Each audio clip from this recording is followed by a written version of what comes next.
I want to say a huge good morning and happy 5th of July to all the virtual members of Columbine United Church. It is so great to have you with us, those of you who are joining us from across the United States, some of you on the other side of the pond. Good to have you, especially our men and women in uniform who are watching us. It is great to have you here. And if you're on the distant side of the world and you're kind of longing to be a part of America on the 4th of July, remember, we have never forgotten about you, and we love you, and it is great to have you with us. Let's give these people a warm Columbine welcome. So, I'm going to call a couple of audibles. What were you looking at? My robo? Yeah, I'll get it in just a minute. So I'm going to call a couple of audibles. The first audible is that there's a blue book in front of your chair that's called the hymnal. I want you to take the hymnal, and because I'm going to show a clip during the sermon of Martin Luther King, and he uses a line from this hymn. It's an old hymn, and it's a perfect for kind of the 4th of July. Mine eyes have seen the coming of the glory of the Lord. It's the Battle Hymn of the Republic. So let's stand. I told Mitch, pull the stops, baby. 717. Hymn 717. Let's stand and sing. You guys at home, you know the words. Join us. Make your neighbors wonder what's going on next door. All right, let's stand and sing.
What a great hymn. Let's thank Mitch for playing the organ for us. God, that's awesome.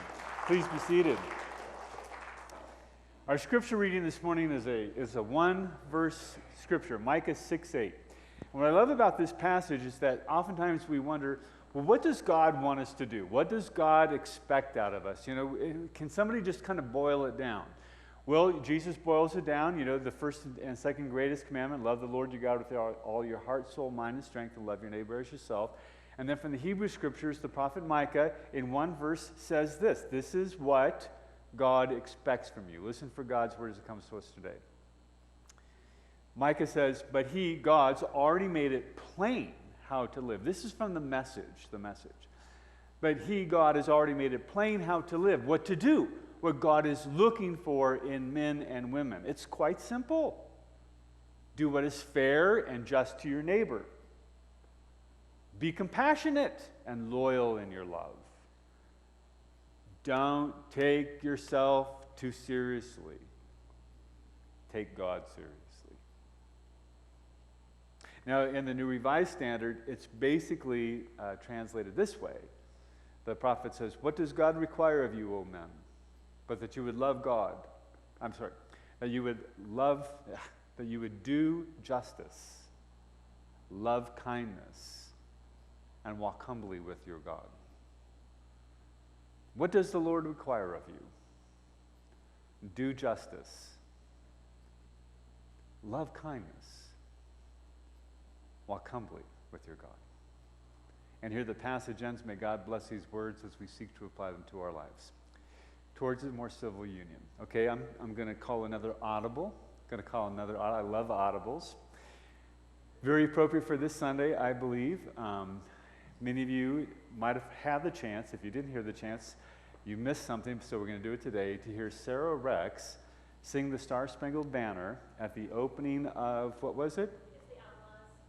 So, lacrosse team. So I asked her if she would sing the Star-Spangled Banner for us, so please all rise.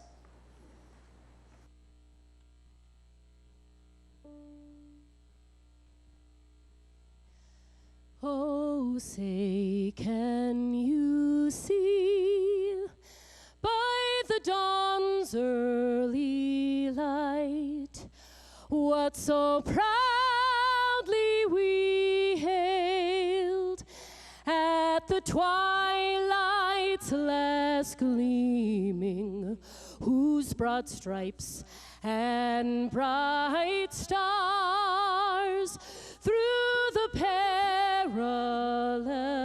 fight o'er the ramparts we watched were so gallantly streaming, and the rocket's red glare, the bombs bursting in air, gave proof through the night that our flag was still there. Oh, say, does that star-spangled banner yet wave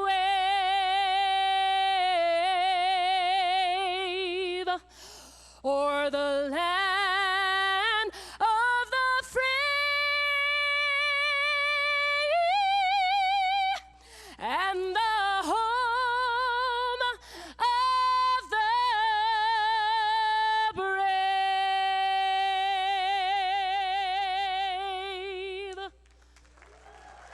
Woo! Woo! Wow! Wow! Wow! Now you know, if you're at Coors Field, what do you say at Coors Field? What do you say after that? Play ball. You say play ball. Do you know what you say? You know when that song is sung in church, you know what you say after that? Preach that sermon. Preach that sermon. Please be seated. I love it. Yeah, you know, I'm unapologetically patriotic. Baby, I am a patriot. I love the 4th of July. I just love the celebration. That's like where I always think the 5th of July is like where it's the National Hangover Day. Like, oh my God, what did we do yesterday? I'm hoping that you had all kinds of fun yesterday. I did a wedding yesterday. I don't know why I agreed to do weddings on the 4th of July, but it was a longtime family friend, and I've known the kids since they were little, and they're now in their late 20s, and when they asked me on Christmas Eve would I do their wedding, it's like, okay, 4th of July, all right. It can't be that hot on the 4th of July, right? And so it was down in Larkspur. And it was on this ranch outside of Larkspur on a hill, a southern-facing hill, at 4 o'clock. And I was standing there in my wedding and funeral suit. I have one suit. I hate suits. If you ever see me in a suit, I say it's either your best day or your worst day. Because it's the only time I'm going to wear it. It's at your funeral or at your wedding. So we're standing up there, and I had to be up on the hillside at 3:30 to get mic'd up, and I knew that we had to get everybody up on the hillside. So I said, well, this wedding's not going to start until 4:30, even though 4 o'clock was the start time. So it's 92, 4:15, 4:30, 4:40, and I'm still dehydrated. I'm still trying to drink water because you could wring out my wedding and funeral suit. I was sweating so much. We had this beautiful wedding, this great view, got down, and this reception was this cross-section of Americana. There was a bunch of people who were from New Jersey. They live in a different nation than we do. I mean to tell you.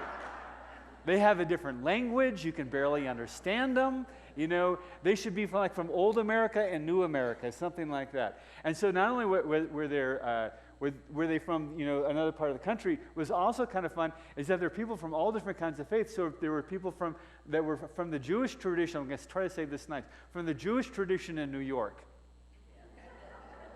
who are in a different planet yet altogether again. And then there were people from the the Ukrainian Eastern Orthodox Church. And, you know, and they came up to me and said, your service was so quick. And everyone says, guys, it took you 20 minutes. Ours was an hour and a half long, and we had to kiss all the icons 3 times and on and on and on. And so we had all these people. Then we had people from Southern California, a different nation altogether again, you know, and yet, you know, we had this great party, and people were celebrating. They were singing patriotic songs as well as rock and roll songs, and having all kinds of good time. And I was sitting back and I was watching them going, this is the best of our country. This is the best of our country, you know. And unfortunately, I'm getting to be old. And those of you, some of who are getting old know this, because usually, you know, at 7:45, I'm going, if I'm in bed by 8:30, does that mean I'm an old fogey? You know, and so, you know, the wedding was 9 o'clock, and then it was 10 o'clock. I'm going, I got to get up, you know, like 4:30 tomorrow morning. Can we go? And so at 10:30, everybody agreed to go, thank goodness. And we left, you know, from Larkspur. We came up I-25, and just as we were coming up I-25, we hit Castle Rock, and they were setting off their fireworks. And literally, with this freeway that is usually a parking lot, everybody had pulled over to watch the fireworks go off. It was beautiful. And then we came up I-25, and we got up on the top of the hill to C-470 to come down, you know. And so up there on the bluff, it looked like Wyoming had come to Colorado. There must have been some type of illegal trade going up there. We bringing what is legal for us, illegal for them, them bringing, and then we were trading at the border because a lot of illegal stuff was down. Because you could see the fireworks where they were supposed to be, and you could see all the fireworks where they weren't supposed to be, but people were having a whole lot of fun. And I thought to myself, as we were driving down, I'm thinking, this is so cool. This is America being proud and having fun. But then for me, on the 5th of July, what I love is to sit back and say, well, yesterday was kind of like the fun day. Let's be serious about this country. You know, the sermon title is Towards a More Civil Union. Now, what does that mean? A union. We, the people of the United States, in order to form a more perfect union. What does that mean, a perfect union? Civil union? You know, I don't know about you. I pulled the slide up. We've been looking closely at those 2 flags. I was blown away when the Supreme Court passed the law of the land that marriage is available to all people regardless of sexual orientation.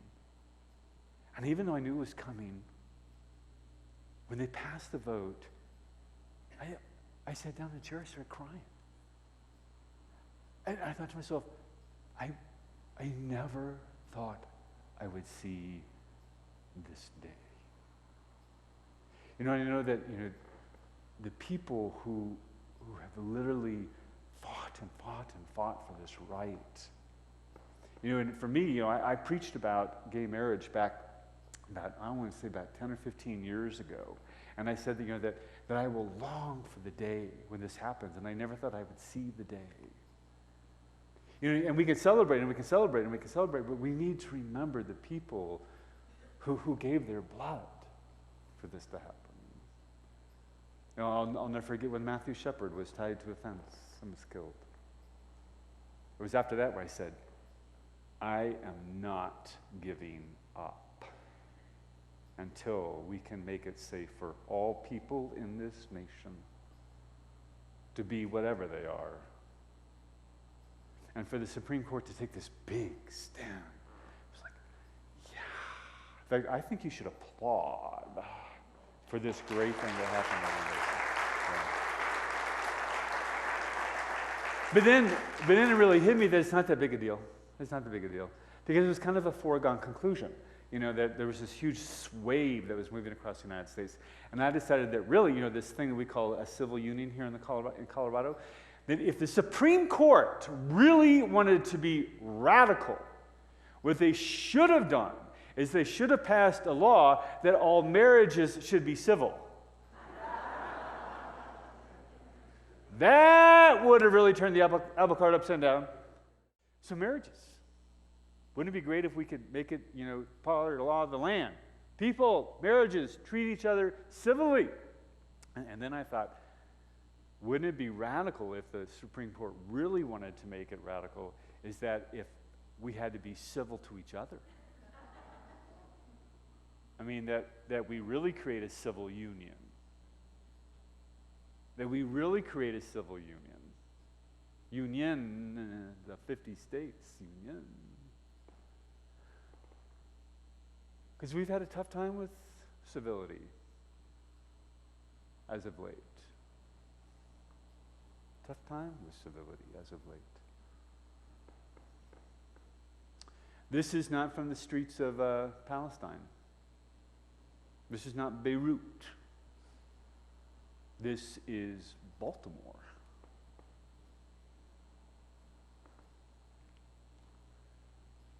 That's a flag thing. It's a flag thing.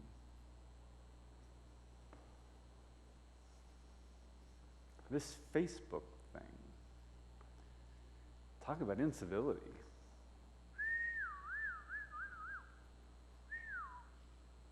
I don't know if it's the anonymity of the internet, but people putting all kinds of things out and don't feel any qualm about blasting somebody else and defriend you. I'm not going to be your friend anymore. Wouldn't that be great if you could do that? I'm not your friend anymore. Hit that little button. Wow. Can't even be civil on Facebook. It makes me concerned because the type of hatred breeds this. 5 black churches burned in 6 days. Knoxville, Macon, Charlotte, Warrenville, Tallahassee. We're not talking 1950s or 1960s. We're talking last month.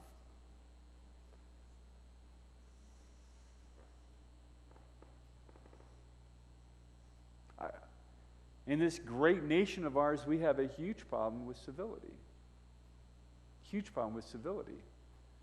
And for me, this is an issue of faith for us.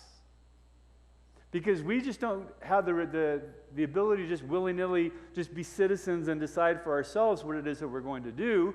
No, we have the responsibility to take our faith out into the world and to live our faith out into the world. We don't just get to do it on Sunday morning. We have to do it during the week. And so we have to wrestle with, well, what does that mean? How do we do this? And that's why I love this whole notion of Jesus in blue jeans, because what it means is that it's our faith out there in the world. Faith out in the world and the everyday part of us. And that's why this scripture passage from Micah is so beautiful, because it's so simple. What does the Lord require of you?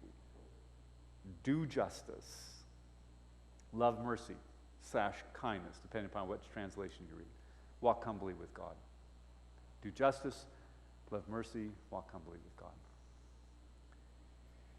And so I started, writing the sermon, because I thought to myself, boy, how do we restore civility? Last week I was in Buena Vista, part of their lecture series that is up there. I forget the name of the lecture series, but I got to speak to them about civility. It's always amazing to me as I do this lecture, part of the lecture, I always ask people to tell me, when have you been a victim of an incivility? And people always look at me with a blank stare. And we are so enculturated with incivility that we don't even know what it is when it happens to us. Until I prime the pump a little bit. I say, this is what incivility is. I do a little bit of education. They go, oh, okay, well, incivility. It happened at my homeowners association last week when we had to call the cops to calm this guy down because he was dropping F-bombs at everybody. Oh, I'm a member of the school board and people were screaming at me. And then other school board members were screaming at them. And kids are right there watching. Hello, what is the Jefferson County School Board? You know, another person talked about the fact that they accidentally cut somebody off. He turned left. The other person didn't have to slam on his brakes, had to slow down. Well, then that person followed this other person, blocked them off, got out of the car, and yelled at him for about 15 minutes. Road rage. Our nation is surrounded with the uncivil. And so for me, it's our job, like on the 5th of July, to recommit ourselves to a few principles about what does it mean to bring civility to our culture. And then the challenge became, it's like, okay, so this can't affect you. It's really interesting. This can't be that complicated. I almost didn't do this sermon today. I almost said, this is too basic. Don't do this sermon. And I wrote it a completely other sermon. And I kept on feeling God say, no, like this sermon. So it's like, but God, this is A, B, C. He said, don't worry. You, Stephen, need to remember your alphabet. And so I'm going with this sermon. And for me, this is a message to me. Because the first one is like, do justice. What's justice? What's doing justice? So I found a video clip about justice. We've got some difficult days ahead. But it really doesn't matter with me now. Because I've been to the mountaintop. I don't mind. Like anybody, I would like to live a long life. Longevity has its place. But I'm not concerned about that now. I just want to do God's will. And He's allowed me to go up to the mountain. And I've looked over and I've seen the promised land. I may not get there with you, but I want you to know tonight that we as a people will get to the promised land.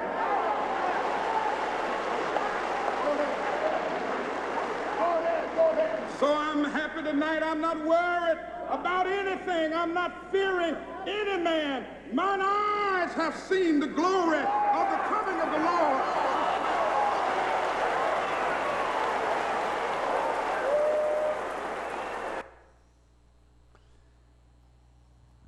Before MLK did that sermon, this was to the striking garbage workers in Memphis.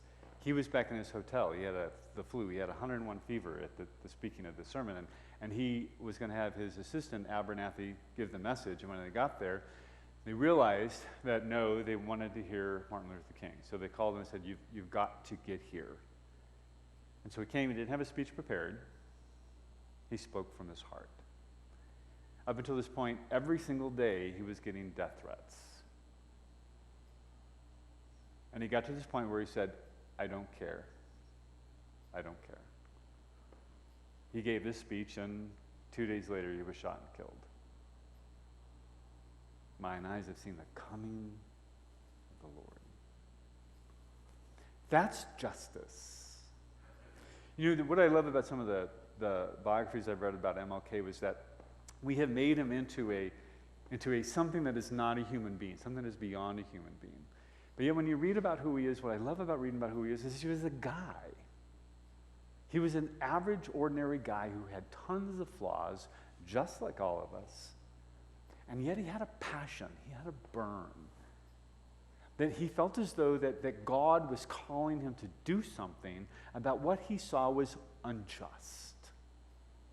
And that's why this whole thing of do justice and the hands, it's like justice is something that you gotta do. You gotta do it. You can't just sit back. And everybody has something else that they see out in society. I call it, what's your burn? What's your burn? What do you see when you look out in society? There was your burn. And you said, that's wrong. And for everybody's going to be different. You know, for some people, it's going to be, I can't stand the fact that we have, 1 in 5 kids in our community who are hungry. And the way that they are fed is through the school lunch program. Well, what do they do this summer when they're not in school? They don't get fed. It's the homeless. In fact, we got, 2,000 homeless teenagers in southwest Jefferson County. It might be people in a nursing home. It might be the hungry. For me, it's clearly been the GLBT issue. I was talking in the sermon talkback time that when I was in high school, my best friend was gay. I'll never forget one time the entire football team wanted to fight him. And so I stood up beside him and I said, you got to get through both of us. Like,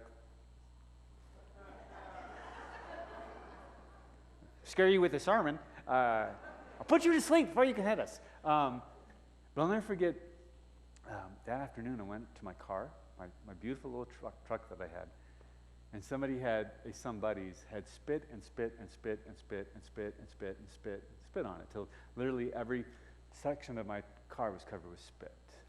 I remember as an 18-year-old kid being so hurt that I was crying.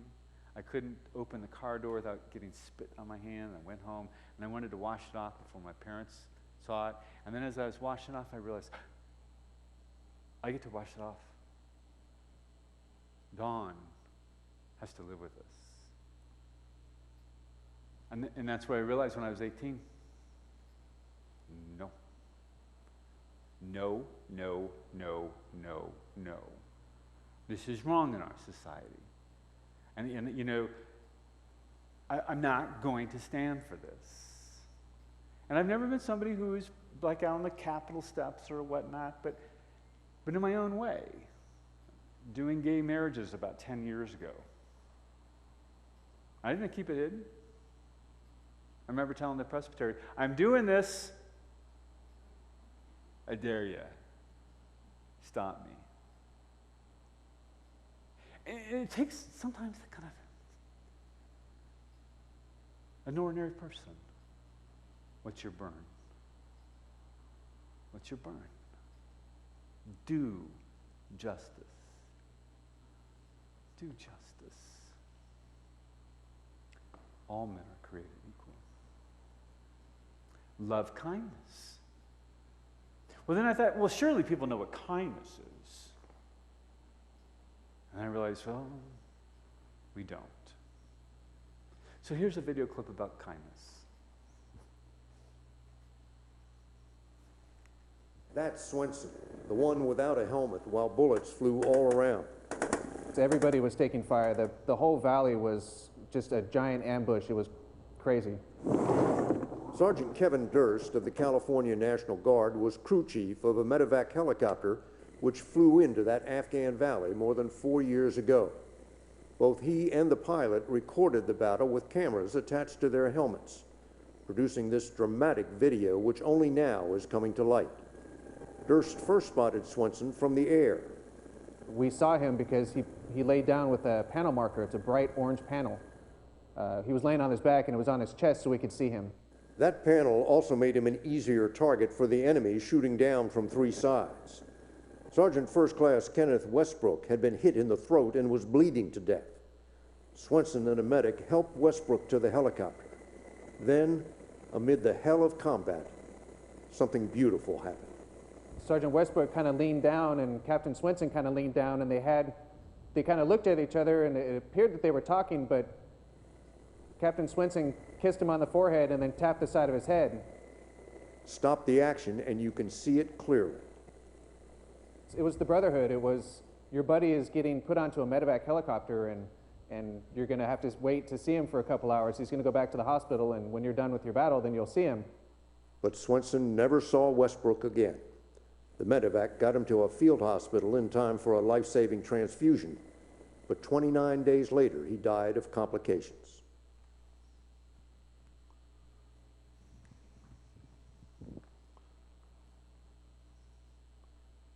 The sergeant's last interaction that he was aware of with a human being was a kiss on the forehead, a pat on the head.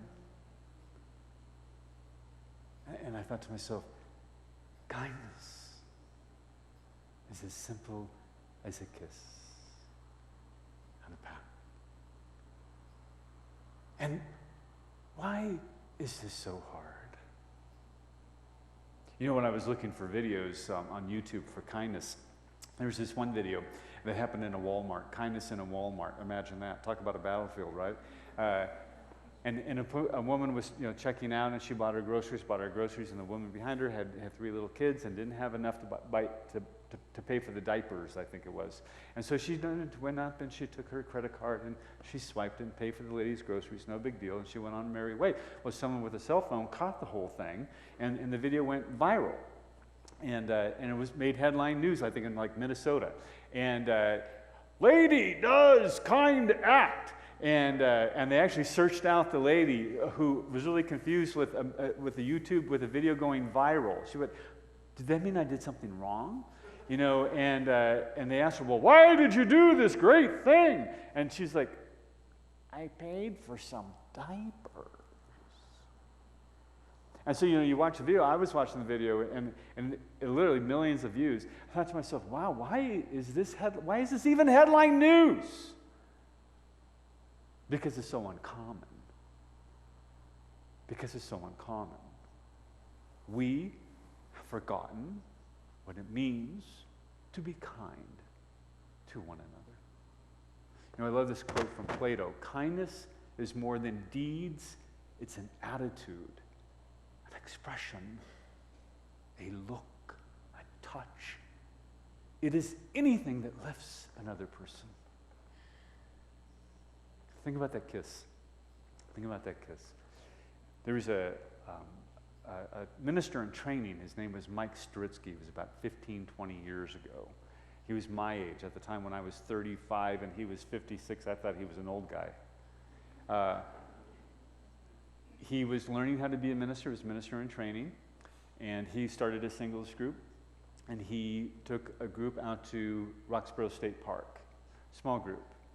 And it was to be his last thing that he did, was that he was out hiking, he was going up a mountain, he saw something, he reached out and had a massive heart attack and died.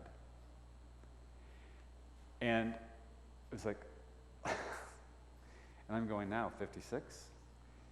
Well, his wife, Jenny, we talked, and Jenny said, the thing that she is so glad about is that the last thing that she and Mike would always do before they part was that they would hug each other, give a kiss, and say, "I love you," before they'd go about their day. I've often thought about that because how many times do, I'm in a busy rush, I tell Phoebe, "See you tonight at 10 o'clock, we're going to go," because I have always got tomorrow. I always have. I'm always going to come home. Always. Every time I do that, I think about Mike Stritsky. I think about Jenny. I think about that kiss. What if we did that when we thought about, I'm always going to see this chucker at the grocery store. I'm always going to see, whoever. No. Your act to them might be the last act. Wouldn't that be beautiful? If the last act was a kiss and a pat on the head. If kindness is hard, I'm convinced we have no idea about humility. Many people ask me who my mentors are. One thing in common that they all have is humility. They knowing that we all are in the same boat, everyone has challenges, everyone has different gifts, and we're in this together. I have learned that if I ever become a person who feels like I'm better than someone else, is when I start putting barriers up, when I start becoming less transparent, when I'm not as compassionate, when I'm not as loving and giving. You know, more than the goal that I achieve or the success that I have is who I affect along the way. And to love and impart encouragement to people around me, that always begins with humility. To care for someone means you're not thinking about yourself, you're thinking about them. The greatest thing to start with when you're planning for success is to be humble.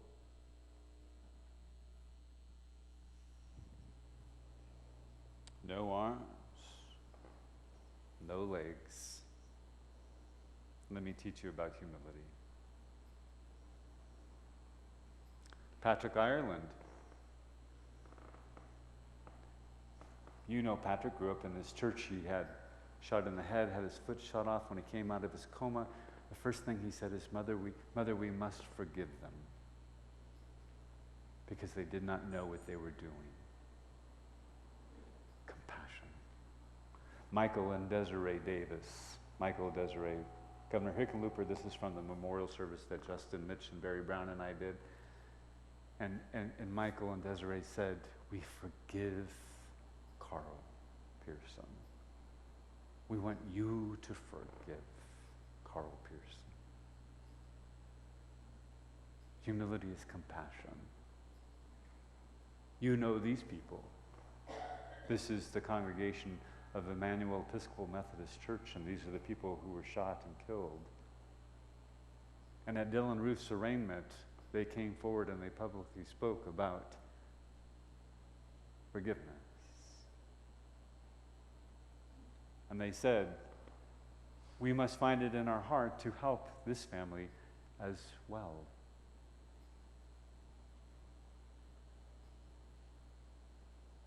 Humility is letting go of our revenge and our anger and seeking the will of God.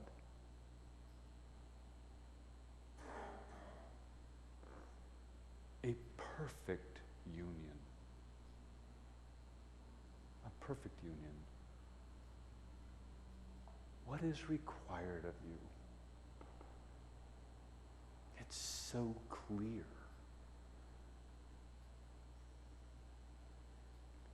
We, the people of these United States, in order to form a more perfect union, let us, as people of faith, lead the way towards a more civil union. Let us pray. Loving God, on this beautiful 5th of July, we come to you just grateful for this amazing country, knowing that there's amazing countries around the globe, but today we're grateful for our country. We're grateful for how you have blessed us and how you love us, and you've given us so much opportunities, and sometimes we feel like we just squander these opportunities. So we ask today, oh God, that you just enliven us, you inspire us to be people of faith, so that we are not only patriotic for the country, but we are proud of your presence in our life, so much so that we will work justice and kindness and humility. That we will live in such a way that we will remind people of your love and your grace. We will remind people of this great country and what an amazing opportunity it is to live here. So fill us with the Spirit of your Son, O God, as we join together in saying his prayer. Our Father, who art in heaven, hallowed be thy name. Thy kingdom come, thy will be done, on earth as it is in heaven. Give us this day our daily bread, and forgive us our trespasses, as we forgive those who trespass against us. And lead us not into temptation, but deliver us from evil. For thine is the kingdom, and the power, and the glory forever.